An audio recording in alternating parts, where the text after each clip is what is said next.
नमस्कार, आप देख रहे हैं CWB हिंदी न्यूज।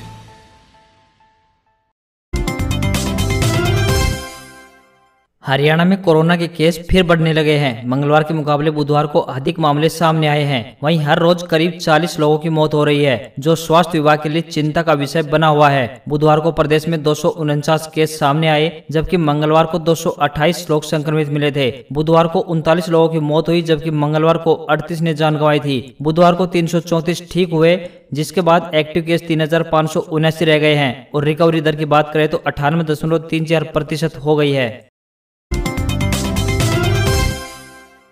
हरियाणा के उप मुख्यमंत्री दुष्यंत चौटाला ने कहा है कि राज्य सरकार का प्रयास है कि ई व्हीकल यानी बिजली से चालित वाहन निर्माण के क्षेत्र में हरियाणा पूरे देश में अग्रणी बने। इसके लिए एक विशेष कलेक्टर तैयार करने पर विचार किया जा रहा है। डिप्टी सीएम ने यह जानकारी ई व्हीकल पॉलिसी गठन को लेकर वीडियो कॉन्फ्रेंसिंग द्वारा कार निर्माता कंपनियों के प्रतिनिधियों से बात करने के बाद दी।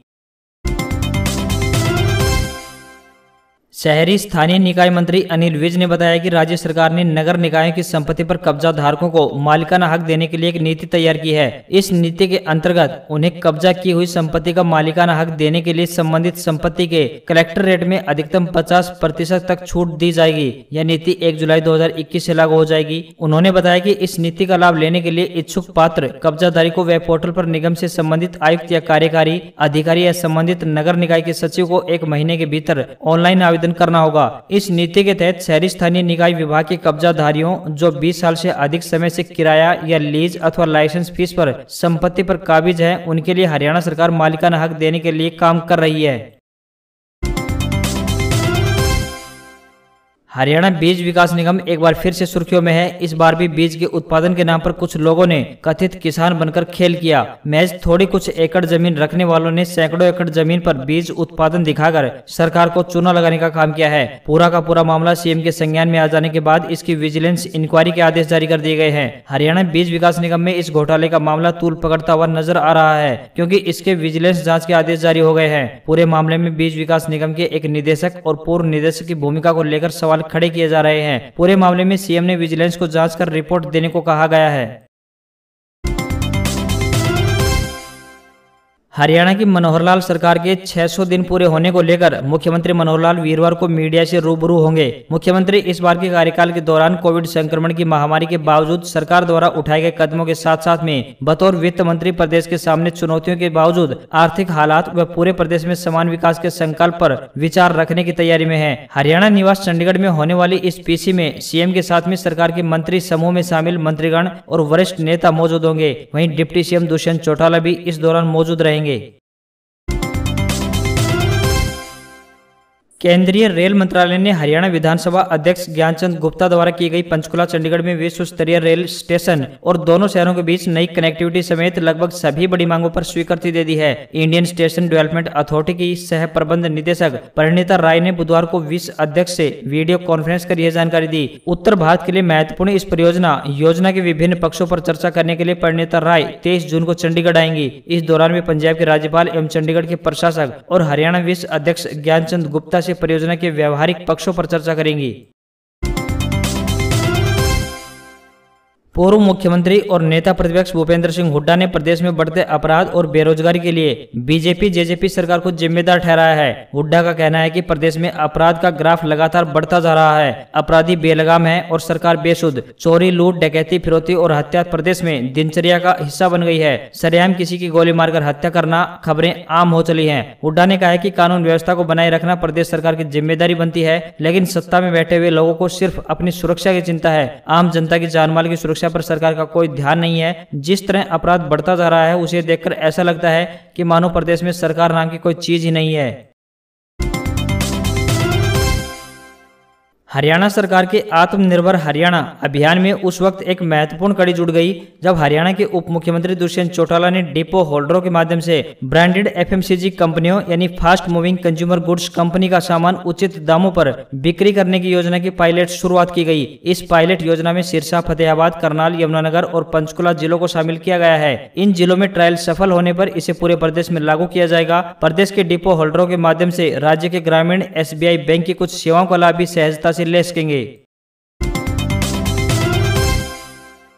रेलगाड़ियों में सफर करने वाले लोगों के लिए कोरोना काल के दौरान एक अच्छी खबर है। लॉकडाउन के चलते करीब 1.5 महीने से बंद ट्रेन पटरी पर उतरने जा रही है। अंबाला के रास्ते आने जाने वाली ट्रेनों का संचालन रेलवे प्रशासन द्वारा शुरू किया जा रहा है। इसमें कुछ साप्ताहिक ट्रेनें हैं तो कुछ प्रतिदिन चलने वाली रेलगाड़ियां हैं। रेलवे प्रशासन की ओर से इन ट्रेनों की सूची जारी कर दी गई है। कई एक्सप्रेस व शताब्दी सहित लगभग 44 ट्रेन अब पटरी पर फिर से दौड़ेंगी। इनमें मुख्य रूप से शिव शक्ति दिल्ली से कटरा जाने के लिए, कालका से दिल्ली जाने के लिए शताब्दी तथा अमृतसर से दिल्ली जाने वाली शताब्दी जैसी प्रमुख गाड़ियां शामिल हैं।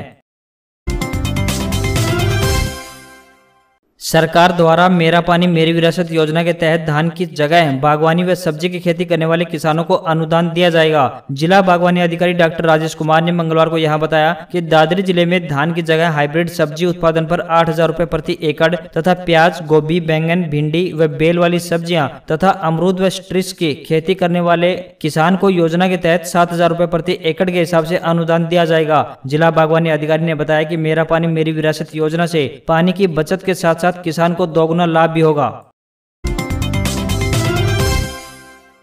धीरे धीरे देश में अब नए नियम आने लगे हैं। घर में सोने की ज्वेलरी रखने वालों के लिए एक बड़ी खबर है, क्योंकि जो आपके घर में ज्वेलरी रखी है वो बेकार हो सकती है, यानी सोने की ज्वेलरी मिट्टी के भाव हो सकती है। बता दें कि केंद्र सरकार ने 16 जून से हॉलमार्किंग को जरूरी कर दिया है, यानी अब बिना हॉलमार्किंग वाली ज्वेलरी को कभी भी नहीं बेच सकेंगे। सरकार के इस फैसले के बाद पुरानी ज्वेलरी दबाए बैठे लोगों की टेंशन बढ़ गई है। हालांकि इसमें कुछ ढील देते हुए सरकार ने बिना हॉलमार्किंग वाली ज्वेलरी को बदलवाने का मौका दिया है। अगर घर में बिना हॉलमार्किंग की ज्वेलरी रखी है तो इसको बदलवाया जा सकता है या फिर इसकी हॉलमार्किंग करवाई जा सकती है। एक रिपोर्ट के मुताबिक हॉलमार्किंग का सबसे ज्यादा फायदा ग्राहक को ही होता है। इसके जरिए सोने की खरीदारी में होने वाली धोखाधड़ी से बचा जा सकता है। राजस्थान में 2 बार स्थगित हो चुकी रीट परीक्षा अब 26 सितंबर को होगी। राजस्थान सरकार ने रीट परीक्षा की नई तारीख की घोषणा कर दी है। शिक्षा मंत्री गोविंद सिंह डोटासरा ने ट्वीट करके 26 सितंबर से रीट परीक्षा करवाने की घोषणा की है। 21 जून से 5 जुलाई तक ईडब्ल्यूएस अभ्यर्थियों से आवेदन लिए जाएंगे। ईडब्ल्यूएस अभ्यर्थियों के आयु सीमा में छूट देने के फैसले के बाद उन्हें इस परीक्षा में आवेदन करने का मौका देने के लिए 20 जून को प्रस्तावित रीट परीक्षा को टाला गया था। देश में कोरोना महामारी कंट्रोल हो रही है। बीते दिन में यहां 62,176 लोगों की कोरोना रिपोर्ट पॉजिटिव आई। 1,07,710 संक्रमित ठीक हुए और वहीं 2,539 की मौत हो गई। इस तरह एक्टिव केस यानी इलाज करा रहे मरीजों की संख्या 48,090 की कमी हो गई है। 1 जून को देश में 18,90,949 संक्रमितों का इलाज चल रहा था। अब यह आंकड़ा घटकर 8,60,362 तक पहुंच गया है। इजराइल और फिलिस्तीन में हुआ चीज फायर 26 दिन बाद टूट गया। इजराइल डिफेंस फोर्स यानी आईडीएफ ने बुधवार को फिलिस्तीन में गाजा पट्टी के दक्षिणी इलाके खान यूनिस में एयर स्ट्राइक की। आईडीएफ ने बयान जारी कर बताया कि गाजा की तरफ से दक्षिणी इजराइल पर विस्फोट भरे गुब्बारे छोड़े जा रहे थे। यह कार्रवाई उसके जवाब में की गई है। इजराइल और फिलिस्तीन के बीच 11 दिनों तक चले युद्ध के बाद 21 मई को इजिप्ट की मदद से सीज फायर समझौता हुआ था। इस एयर स्ट्राइक से इजराइल के नए प्रधानमंत्री नेफ्ताली बेनेट ने संदेश दिया है कि फिलिस्तीन के प्रति उनकी नीति सख्त रहने वाली है।